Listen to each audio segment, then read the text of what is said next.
The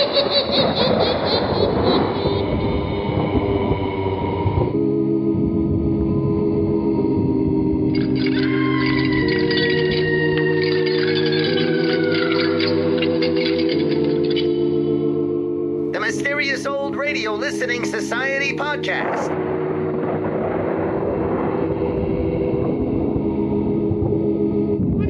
Welcome to the Mysterious Old Radio Listening Society, a podcast dedicated to suspense and horror stories from the golden age of radio. I'm Eric. I'm Tim. I'm Joshua. We love scary old-time radio stories. There's nothing quite like a disembodied voice telling a genuinely disturbing tale. But do these stories stand the test of time, or are we being deceived by nostalgia? Are they suspenseful or forgettable, bone-chilling or butt-numbing? That's what we're here to find out. This week, I chose an episode of The Mysterious Traveler entitled Behind the Locked Door. The Mysterious Traveler ran for 9 years on the Mutual Broadcasting Network from 1943 to 1952 and spawned 2 radio spin-offs, The Sealed Book and The Strange Dr. Weird, as well as a short-lived pulp magazine and comic book. Maurice Tarplin played the Mysterious Traveler, narrating each story with a bemused menace similar to other crime and horror MCs of the day, including The Whistler and Raymond from Inner Sanctum. Tarplin also played the ever-exasperated Inspector Faraday on the detective program Boston Blackie. The Mysterious Traveler was created, written, and directed by Robert Arthur Jr. and David P. Cogan. The duo utilized a variety of genres, including horror, crime, and science fiction. Listeners tuned in each week, never sure what kind of story the Mysterious Traveler would tell. Sadly, Arthur and Cogan's successful career came to an untimely end in 1953 when they were accused of communist activities by the House Committee for Un-American Activities. Behind the Locked Door was one of the program's most popular episodes. After its initial broadcast, May 24, 1949, the story was brought back again in 1951. This is good news for fans today because there are no surviving copies of the 1949 broadcast. Thanks to this encore performance, we can now listen to Behind the Locked Door, originally broadcast November 9th, 1951. Forget the petty distractions around you. Forget what you think you know. Forget everything but what you hear right now. It's late at night and a chill has set in. You're alone, and the only light you see is coming from an antique radio. Listen to the sounds coming from the speaker. Listen to the music, and listen to the voices.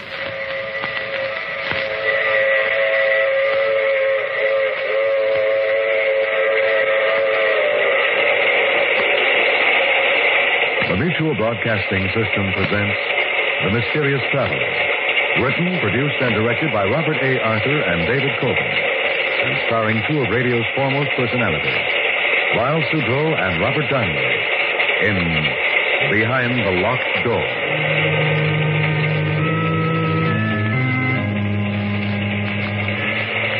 This is the Mysterious Traveler inviting you to join me on another journey into the realm of the strange and the terrifying.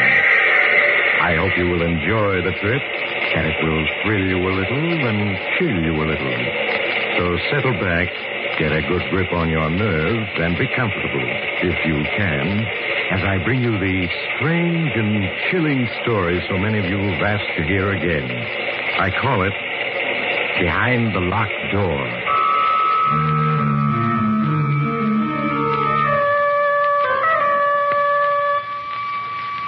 Our story begins in the beautiful mountain region of Lake Mead, Arizona. A convertible car is speeding along a deserted road which winds through the mountains. The car slows down, turns into a dirt road. A few minutes later, it comes to a stop before a small mountain lodge. Kathy Evans, an attractive girl in her early 20s, gets out of the car, runs up the steps of the lodge to the front door. She knocks impatiently, looking about anxiously.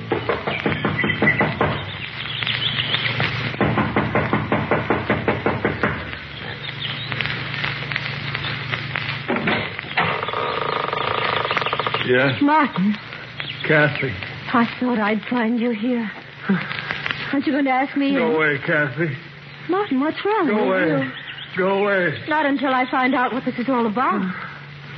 Well, let me in. Are you alone? Hello? Yes. What? Darling, look at yourself. You haven't shaved in days. And... Martin, those deep gashes on your neck and face. How did you get them? It doesn't matter. Darling, you must have lost a great deal of blood. And you're feverish. Yes, I know. Is it true about Professor Stevens? Yes. Why did you leave town so suddenly last night? The authorities are looking for you. What? Do they know I'm here? No. How could they? It was intuition that brought me here. They mustn't find me. Martin, nothing makes sense. You returned from an expedition last night alone, unexpected. You stay in town 1 hour and then vanish. Not even phoning me. It's best that way, believe me, Kathy. You've got to tell me everything that's happened. I can't, Kathy, I can't. I'm your fiance. I've got a right to know. Kathy, go away, please. I won't go away until you tell me what's happened. If I do, then will you go? Yes.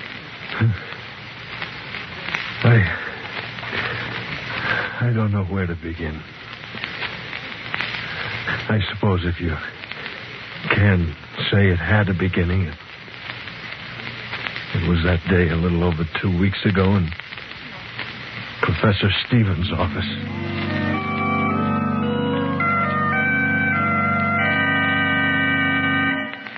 Come in, Martin. Come in. Have a seat. Thank you, Professor. Martin, how would you like to go exploring with me for, say, 10 days, 2 weeks at the outside? Exploring where? The Vermilion Cliffs along the Colorado River. I found some wonderful Aztec pieces there last summer. One large cave I stumbled on proved to be a veritable treasure trove. Yes, I've seen those Aztec pieces in the University Museum. Now, the Vermilion Cliffs still remain largely unexplored. I'm sure that we could turn up many more objects of interest. It certainly sounds intriguing. The only reason I hesitate, Professor, is because of Kathy. Oh, I'm sure she'd give you a 2-week leave of absence. Yes, I suppose so. How many of us would go? Well, it would just be you, myself, and an Indian guide, and 3 burros. I find that the fewer there are on an expedition, the better. Mm-hmm. When would we leave? Well, what about the day after tomorrow? All right, Professor, I'm with you.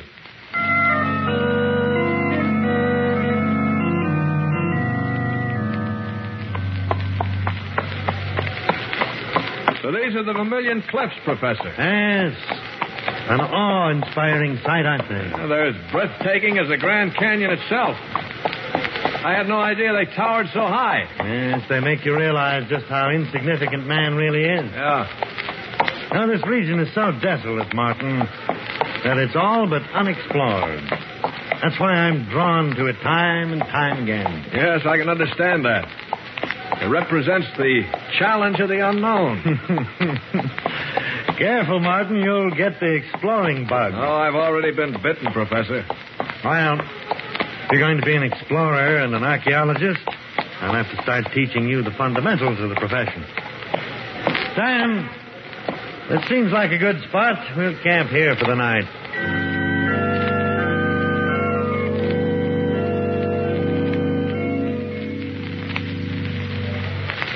Phew. Well, it certainly is hot, Professor. Exploring isn't as easy as I thought. All right, Professor, what is it? For 20 minutes now, you've been sitting on that rock staring at that cliff. Note the boulders strewn over the face of that cliff. What about them? And that's a very peculiar landslide. If you carefully study the formation of it... What's peculiar about it? Many of the rocks look as though they'd been placed there by human hands. But why and by whom? Well, one of the ancient Aztec forms of punishment was to seal a person in a cave by means of a landslide or just piling heavy rocks in front of the mouth of the cave. That landslide, there must be hundreds of tons of rock there. Yes.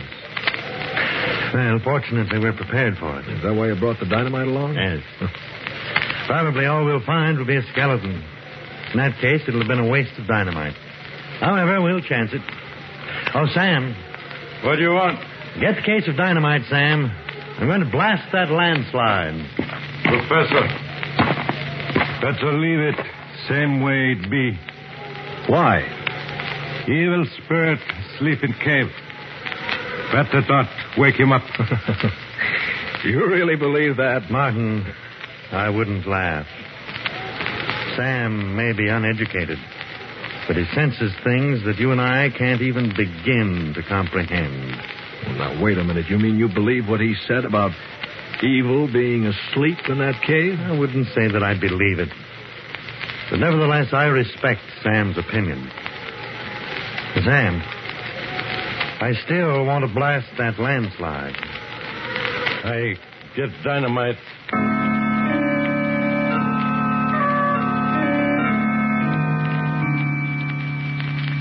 Keep your head down, Martin.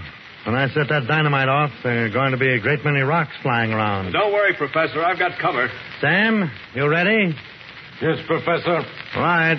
Here goes.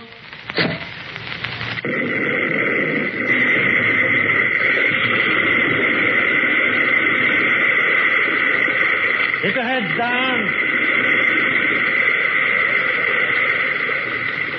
All right. It's safe now. Professor, I think you did it. I can see a small opening. It looks like a mouth of a cave. Yes, it is. Sam, let me have one of the flashlights. Martin, you take the other.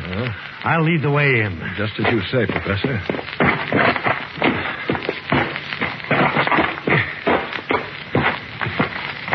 The air doesn't seem too bad in here. Yes, it's all right. Yeah, what's that noise? It's just rats scurrying around. Oh. Certainly a huge cavern. Look at that ceiling. Must be 200 feet high. Look at the bats up there. Yes, huge ones. I have a feeling that this cavern and others extend for miles underground. Yeah, Professor, look. Skeleton. Yes. There's another one over there. Yes. Let's see what else there is. Wagon train. What? Good Lord. Sam's right. It's a wagon train. A wagon train? Yes. Look, there are at least 30 or 40 wagons in this cavern. Look. Skeletons of horses. Here's a skeleton with an arrow beside it. Let me see it. Appears to be a Navajo arrow. What do you think, Sam? Navajo. Professor, this wagon train, what's it all mean? Well, many years ago, this wagon train was attacked by Indians. Wagon train retreated into this cavern, hoping to save themselves that way. And then the Indians caused the landslide, sealing them in. Yeah. Poor devils. Look. Notice that old gun lying there. Yeah. The flintlock seems to suggest that this wagon train must be at least 100 years old. Yeah, probably headed for the California gold rush of 1848. Yeah. Well, we'll come back tomorrow, search this wagon train thoroughly. I'm sure we'll find many things of great interest. The next morning, after an early breakfast, Sam and I followed Professor Stevens back into the cabin. We spent the morning investigating the trunks and boxes we found on the wagons. And among the moldy clothing and 101 household articles, we found faded letters and newspapers which showed the wagon train had crossed the Mississippi in the summer of 1849, headed west for California and gold. We finished rummaging among the effects of the wagons, and the professor suggested we explore the cavern. We followed him from one cavern to another, each varying in size. Now and then the professor would stop to mark our trail, for the caverns were honeycombed with countless passageways. How far do you think we've come, Professor? I should say we're about a mile from the wagon train. We'll go back a few more minutes. We go back now. displace evil. Now, Sam, if there are ghosts here, they're only the ghosts of the people in the wagon train. They wouldn't harm us. I tell you, evil. Feel it all around. We'll go back. We'll go just a little further and turn back. Professor, wait a minute. What is it, Martin? I think I hear running water. Yes, you're right. Come along. We seem to be getting closer. Yes. Evil all around us. Can't be much further. Well, there it is. Yeah. It's a small river. Look how swiftly it's flowing. This probably flows for miles underground and it empties into the Colorado River. Say, Professor, here along the bank, there's a tremendous pile of fish bones. Yes, so there is. Look. And there are even more on the other side of the river. What do these huge piles of fish bones mean? It's very strange. Well, how do you account for it? I'm afraid that at the moment I can't. Sam, you any ideas about it? Evil all around us. Feel him strong. Professor, he's trembling. Sam, there's nothing to be afraid of. Look, I'll shine my flashlight around, see? We're being watched. Watched? What are you talking about? We'll stay here. I go. Sam, come back. You haven't even got a flashlight. Sam! Come on, Martin. We've got to catch him.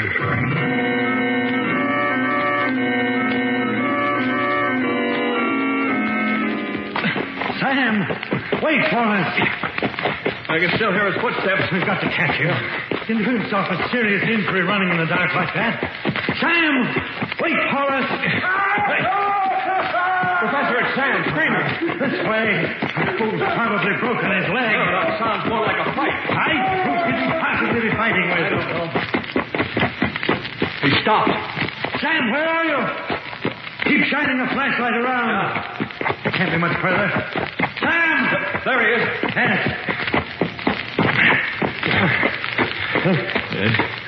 He's just sitting against that boulder.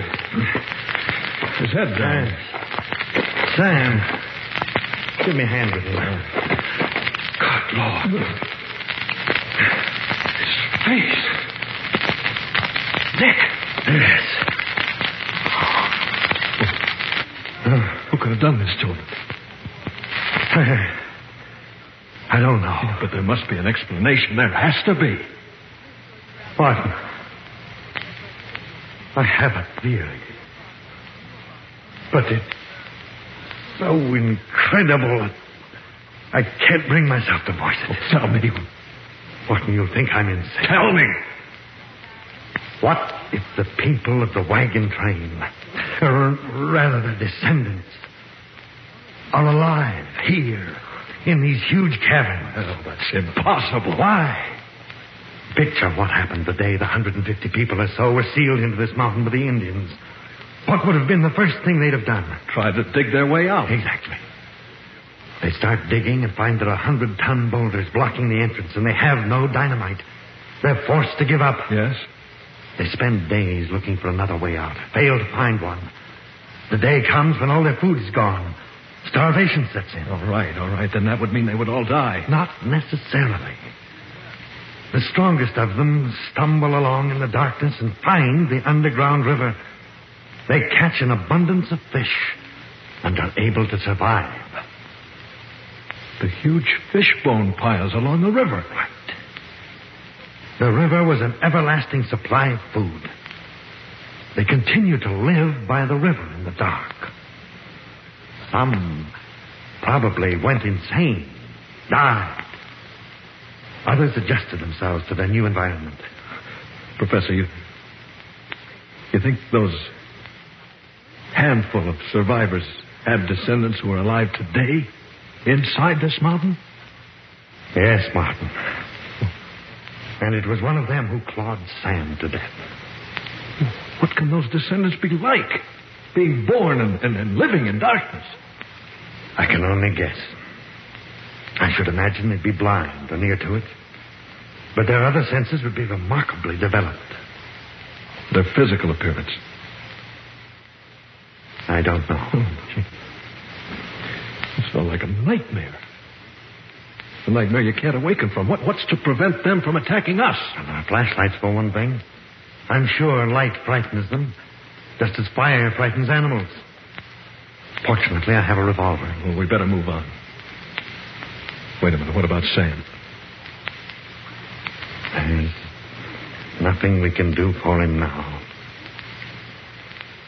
Come along, Martin. We must find the trail I marked so that we can get out of here.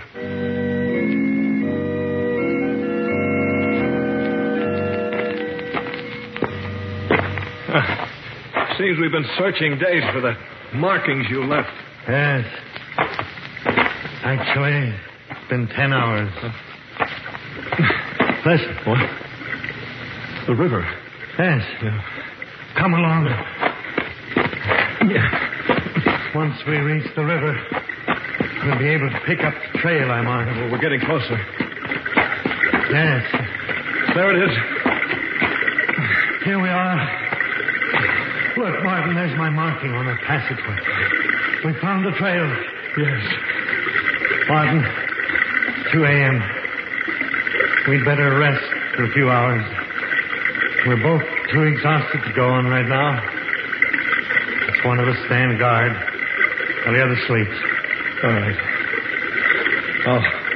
I'll set up the first hour. Thank you, Martin. Keep your flashlight on. Don't worry. I will.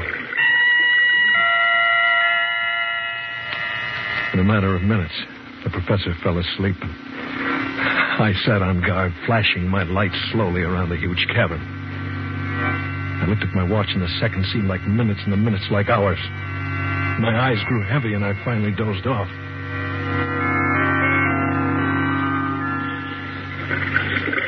Suddenly, I awakened in the darkness to hear the professor screaming. Martin! Help me!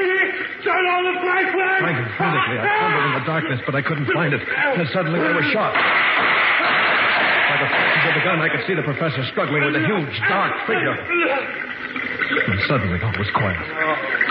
Except for the professor's moans. As I crawled toward him, in the darkness, my hand struck the flashlight. I turned it on, and there was the professor. Martin, I think I've wounded it. You're bleeding badly. Let me stanch your wounds. Too late. Leave at once. At once. But what about you? Professor? Professor! I felt his heart, but there was no beat. I staggered to my feet, shined my flashlight around until I found the professor's markings. I stumbled wearily along the marked passageway, trying not to remember my last glimpse of the professor's face. I hadn't gone more than 100 yards when suddenly my flashlight flickered and went out. As I stood alone in the darkness, rats scampering past, I fought to keep from screaming. The darkness seemed to become heavier and more oppressive with each passing moment, and I had the feeling something was silently approaching. I backed up against the passage wall and waited, my eyes straining in the darkness, and then suddenly I was leaped upon by a wild fury. I threw my arms up with razor-like claws right in my face and neck. Again and again, the dog was savage was knocked aside, and I could feel the blood streaming down my face and neck. And then suddenly, the deathly clawing ceased as my attacker turned to ward off something in the dark. As I sank to my knees, I was dimly aware of a fierce fight taking place, and then consciousness left me.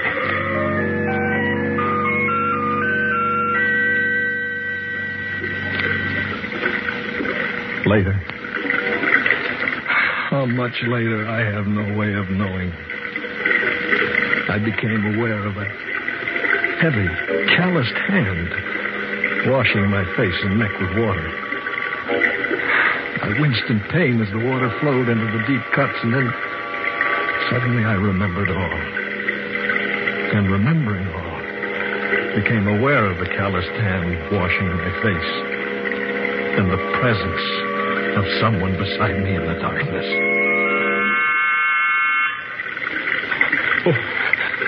Who are you?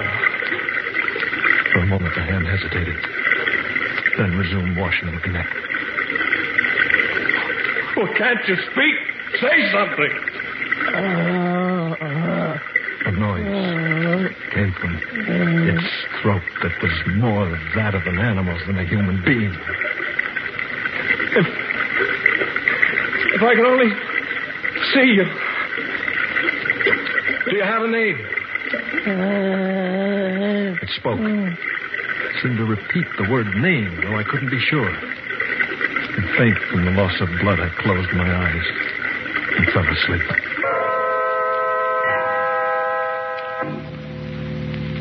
When I awoke, my face and neck felt stiff and painful. It seemed to sense I was awake, for as I opened my eyes and stared into the darkness, it came to my side.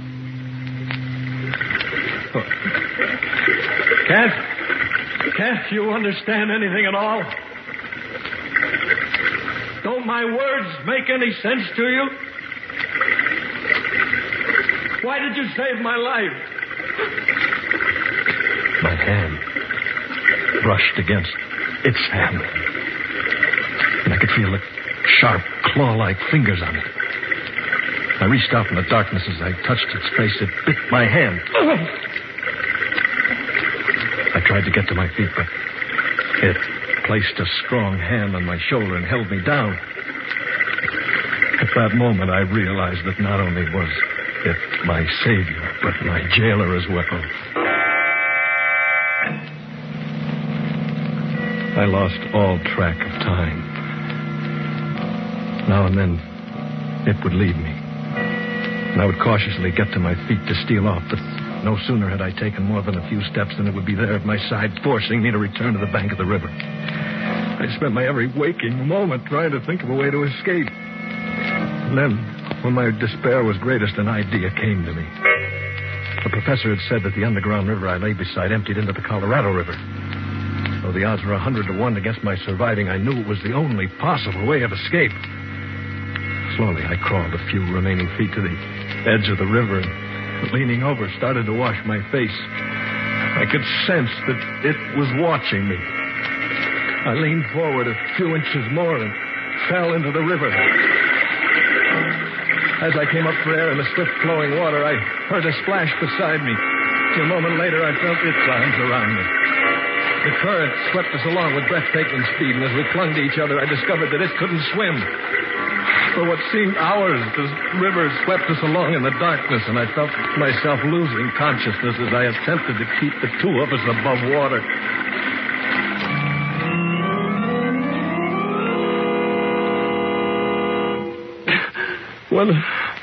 When I regained consciousness, Kathy,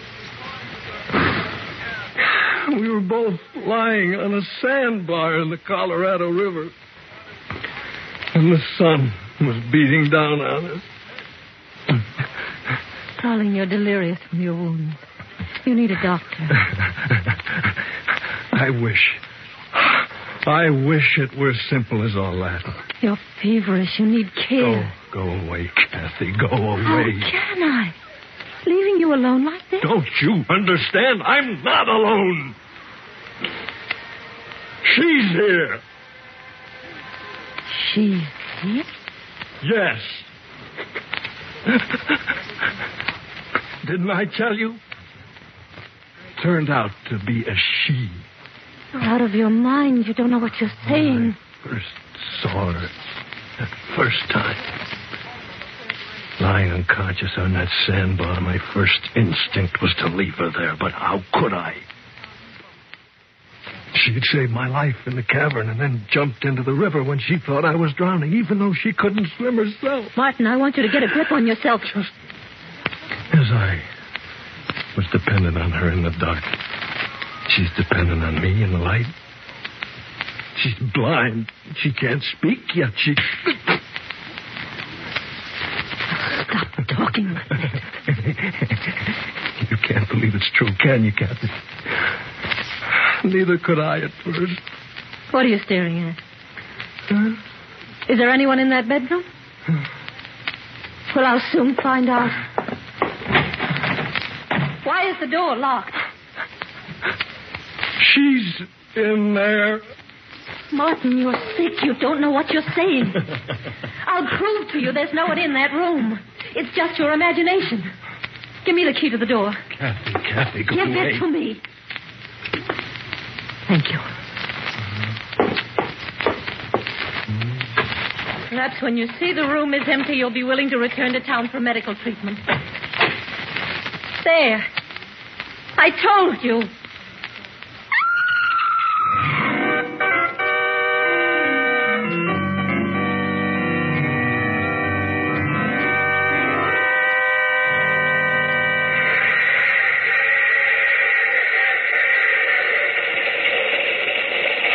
This is the mysterious traveler again. Did you enjoy our trip? What's that, madam? You want a description of what Kathy saw when she opened that bedroom door? Well, you might ask Kathy. The only trouble is the poor girl gets hysterical when you question her about the occupant of that bedroom. I suggest you write a letter to the Museum of Horrors for a full description. They consider the Woman of the Mountain as their star exhibit. Because when she... Oh, you have to get off here. I'm sorry. I'm sure we'll meet again. I take this same train every week at this same time.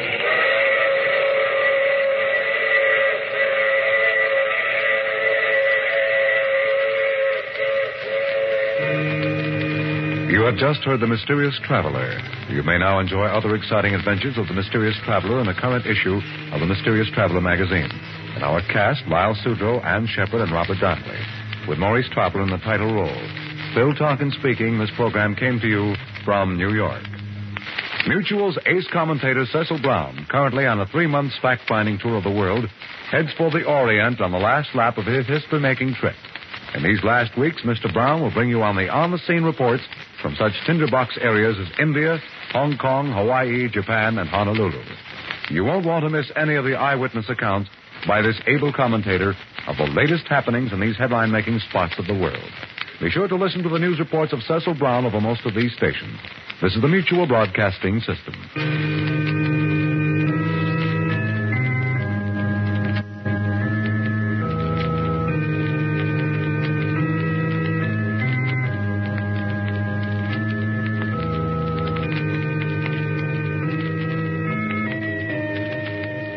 That was The Mysterious Traveler and the episode Behind the Locked Door here on the Mysterious Old Radio Listening Society podcast. Once again, I'm Eric. I'm Tim. And I'm Joshua. All right. And if you were listening last week, we did our 50th episode, which was The Thing on the Forble Board from an episode of Quiet Please, which we had been saving for our 50th because it's one of the all-time greats. And Joshua picked this one for this week because it's a nice follow-up to this. It is compared to The Thing on the Forble Board for a lot of reasons. Not only some very obvious ones, going deep within the earth and finding life. Also marrying that life. And marrying and falling in love with that life form. And that's or at least obvious. locking that life form in your bedroom. Right. Right. There's some structural things, too, that are very similar as well. Throughout both this and the Forble Board, pulling random quotes out as metaphors for marriage is a never-ending source of entertainment. Let's start with the opening first. I love the opening, The Mysterious Traveler, and I realized something this time that I'd never realized before. It is the same exact train Foley as I Love a Mystery. Oh. It is not similar. It's the same one. So that train you hear in Mysterious Traveler... There was just one train that got all the work during the old-time radio. And then it goes into Val de Triste, the theme song of I Love a Mystery with the organ. The difference in Mysterious Traveler is you just hear the train. But it's the same train. Anyway. We've said it over and over again, but I think it's worth saying again. Love the sounds of trains. God, I love trains. Train whistles at night in the dark. Yeah. But I love anything on a train. Any movie that I can watch, it's black and white, and there are people on a train. I'm in. Agatha Christie's Anything on a Train. Oh, is that the one where the train did it? Have you ever ridden a train for a long period of time? Like gone somewhere? What's your definition of a long period of time? I went Not to like Montana, overnight. so I spent like 30 hours on an Okay. Amtrak. Okay, and not quite 30 I'm going to go hours. skiing in Montana on an Amtrak, and I thought, this is going to be super romantic in the sense of, wow, a train journey like it's 1945. It's terrible. You never stop moving, and you get sick. You go to the dining car, your food's just moving. It's always falling off. Nothing stops moving. And then you watch a movie, and it's perfectly still. You just hear the click, click, but it's like a nice little hotel they're in. To pass the time on my train ride, about the 80th hour in, whatever, people, they walk down the aisle, and of course they're bouncing all over the place. So these people are bouncing because it's moving, and they're trying to keep their balance getting past you. So as they were walking, I'd hit my buddy and do this. And then make Frankenstein noises. Yeah, it would pass a lot of hours. No, trains Train bad. No, it's just not as fun as I thought it would But be. it makes a great opening for an old radio show. We can agree on that. All right, so let's get into this. Sorry. This is a really, really interesting story. Here's what I love most about it. In general, the big picture. You don't have to suspend much disbelief. This seems plausible. I mean, not in the sense of super plausible, but I don't know what I'm trying to say. It's not supernatural, right? This Right, is that's what I'm getting at. It's not supernatural. Yeah. Part of what's interesting about it is that it starts out making you think this is going to be an Aztec curse story. The plot twists are just nonstop and all over the Yeah. map, and it's so much fun. Yeah. And so, it's kind of going to be a supernatural Aztec thing. Then it's like, we found a wagon train in here. Like, what? And then is it going to be a ghost story about, Piles like, of fish bones. And yeah, the revenge of their ghosts. And so, yes, by the time we get to these Morlock-like creatures who live underground, that seems like science fiction or plausible science fiction area. Like the Morlock? Morlocks from the Time Machine. Oh, I thought this was going to be a Doctor Who reference. But if you'd like me to make one, Morlocks can. from H.G. Wells. yeah, time. that's Oh, what them. it reminded me Yeah, of. I see that. Yeah. Or, you let's kind of talk about- combined Weena into a Morlock who he falls in love with on the Weena. Anyway, we will talk about H.G. Wells later. Yeah, why don't you two go into a corner? Let's talk about the framing device. This is a familiar framing device that in other old-time radio shows that we've done on this podcast, I have taken exception with. When we start one place, and I'm going to now retell the story, so, hey, all right, we're in a room, it's us, and this has happened, and now I'll go tell you the story, and how many times I find that unnecessary. Why don't you just do the story? This is one of the rare times that I found the framing device worked. The wife or girlfriend Fiance. or whatever, fiance. Yes. Finding him, what happened, what's going on. All right, I'll tell you what's going on, but then you got to leave. And then when we come back, it makes sense. Everything fit. Yep. Unlike a few episodes we've done, the werewolf one we did a few weeks ago where the kid was found in the woods. There was no reason for the framing device. Yep. We talked about that. So I liked that this time. It actually helped the story make it even better. I think it's a pretty good hook. And it's really visual, too. For some reason, when the mysterious traveler describes the fiance driving up, Yeah. the young, attractive blonde in her convertible, it feels really early 50s, right? You Yeah, can, and it's you so can see her. hip She's got and modern, yeah. she's driving up with sunglasses up this mountain road to the lodge to find her fiance, and he seems so wrecked. That Yeah. the actor really sells like something really awful happened. This episode, I think more than any other I've heard, I got so much more out of a second listen to it. I think the actor's performance in particular. I agree. Knowing the story and hearing his performance was so informative to me. Oh yeah, like at the top when she goes, "Are you alone?" and he has that alone, and there's this like, yes. I mean, I'm exaggerating, but it goes past you in that first Yeah, listen. and the sort of trauma he's acting, is performing. When you don't know what happens, like maybe that's an accurate portrayal, or maybe this guy's overacting. But once I know the story, like, nope, that's the appropriate amount of trauma to be portraying. Yep. I listened to it a second time, and I'm with you. Getting more details and Yeah. Again, the Foley makes it so visual, especially when they get in the cavern. Just the Great Foley. the footsteps on the rock. I'm the still trying to bats, figure, the as performers rats. of old time radio, and we're always trying to figure out how to make these sounds. I'm still struggling with on a stage to make running water like a river, and I was listening to it really close. Like, how are they doing that?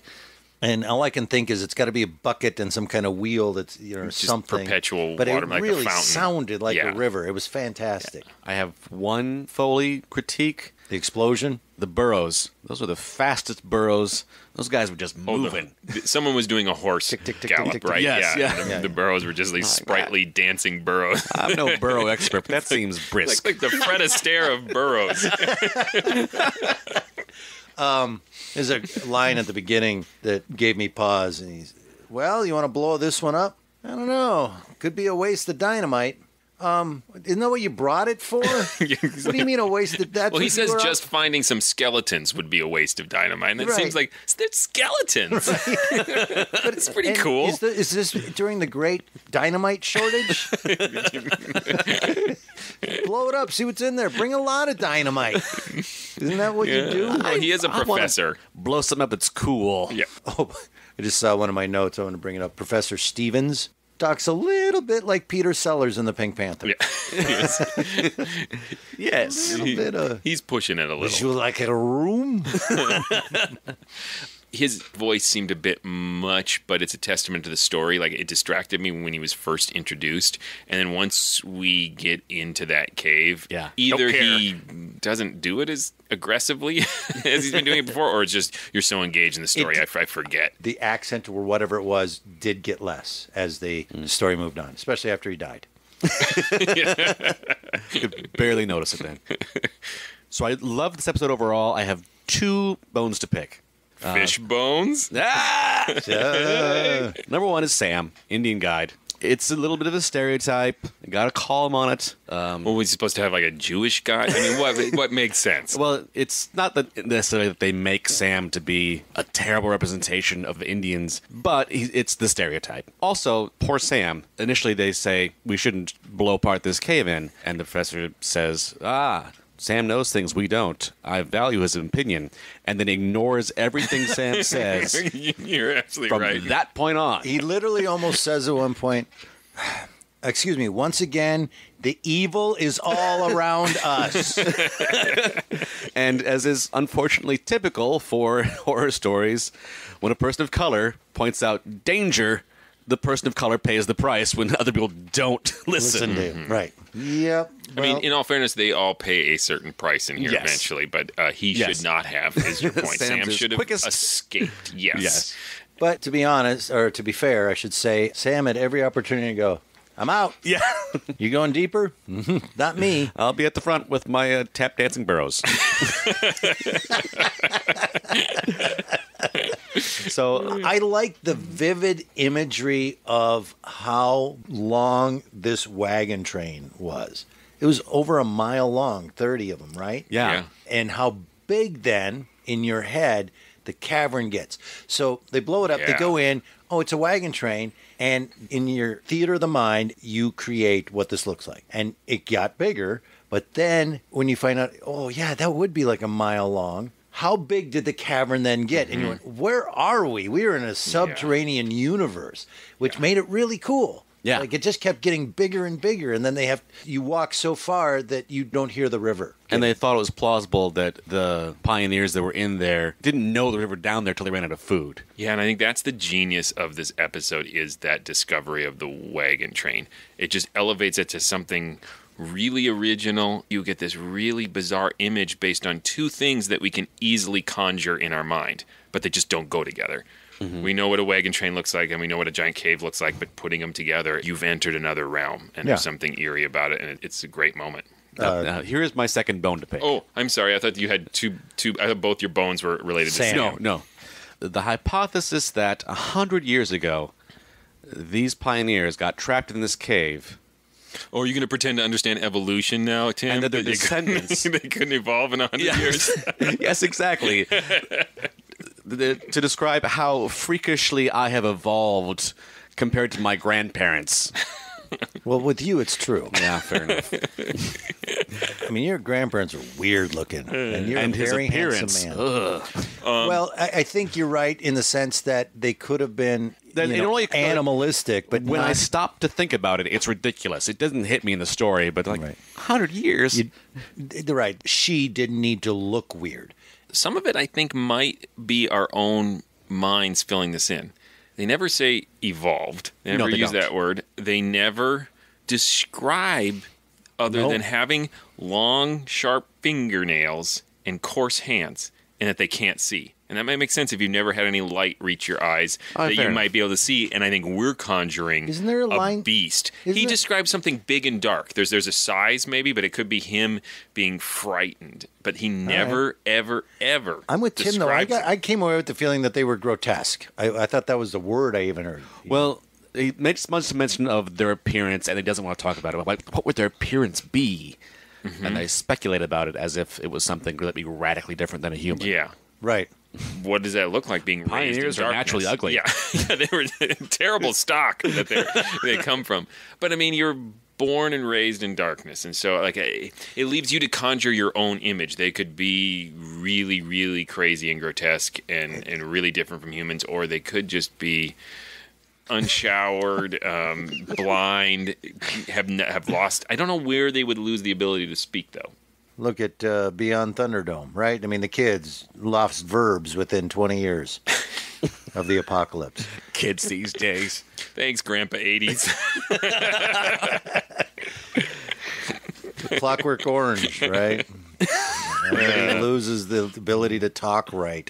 I think you make a good point, though, that the story has such urgency to it and is so compelling that you gloss over it. I think it's also early 50s. This is the time in this genre with the idea that radiation and different things just does strange things to people, right? You know, I know there's no radiation in the story, but it seems like we have this genre idea that humans are really unstable. Like the slightest thing can make them turn into something else.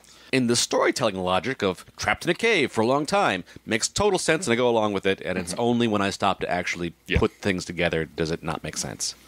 I found the escalation of the narrative compelling.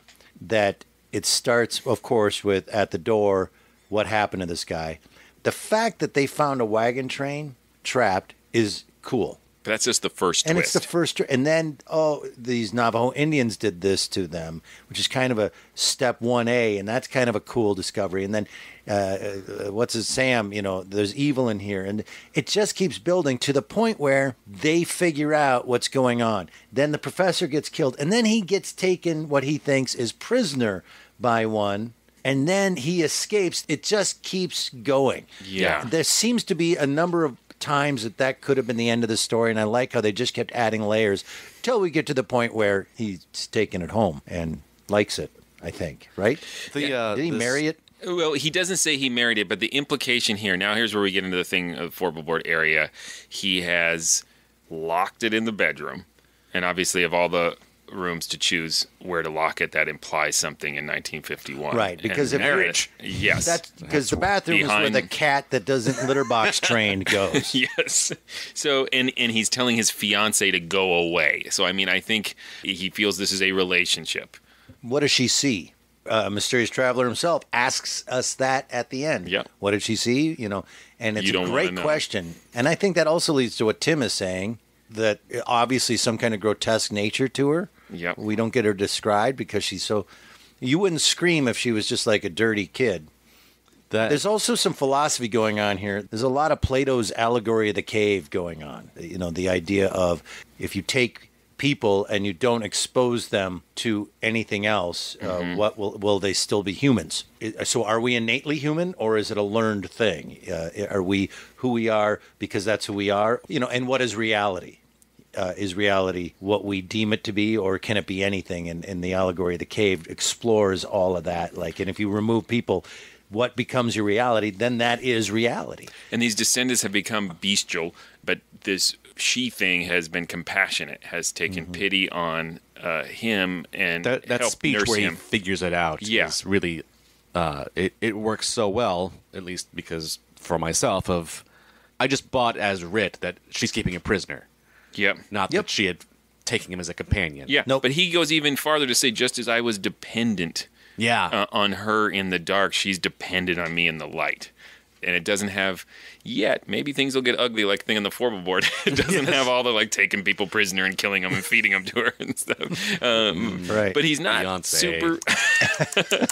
He's not super pleased about the situation at the moment.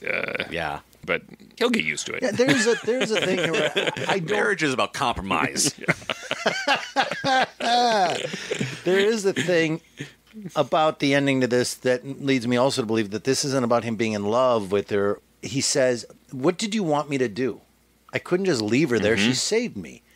And I think you're right, Joshua, that at the point that the fiance is there, he's very distraught because I'm freaking out. I saved this thing and it's locked in the room and I'm not sure what to do. I know what I have to do. I have to do the honorable thing. I have to... Is that what it is? Take care of her. Is it? Or is it, I'm not sure what to do right now. All I've thought through so far is it's in the room.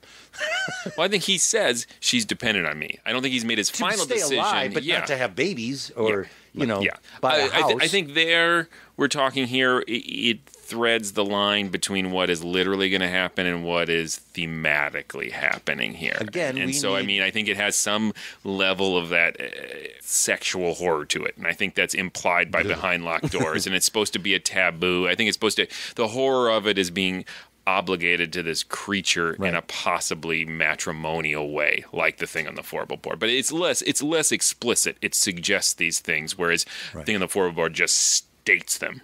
Like Thing on the Four-Wheel Board, I would like to see the sequel, their life together, going on picnics. But doesn't the mysterious traveler suggest she's in a museum somewhere? He has like a final line where he says you can visit her at the Museum of the Horrors. Right. Sounds like he might have failed on his job to protect you. Like, I'll put you in a freak show, honey. That's what I would have done. It's work. Spoken like a true actor. That's a paycheck. The meals are free. Let's vote. Tim?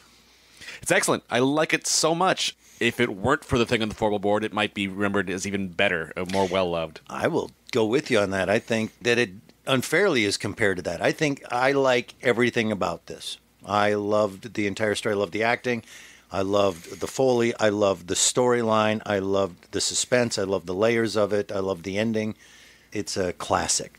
I'm going to go ahead and say classic, mainly because it has those similarities, something like Thing on the Four-Wheel Board, and that should diminish it because how good the Thing on the Four-Wheel Board is. Mm-hmm. But the fact that it can stand up against it is pretty impressive. Yeah.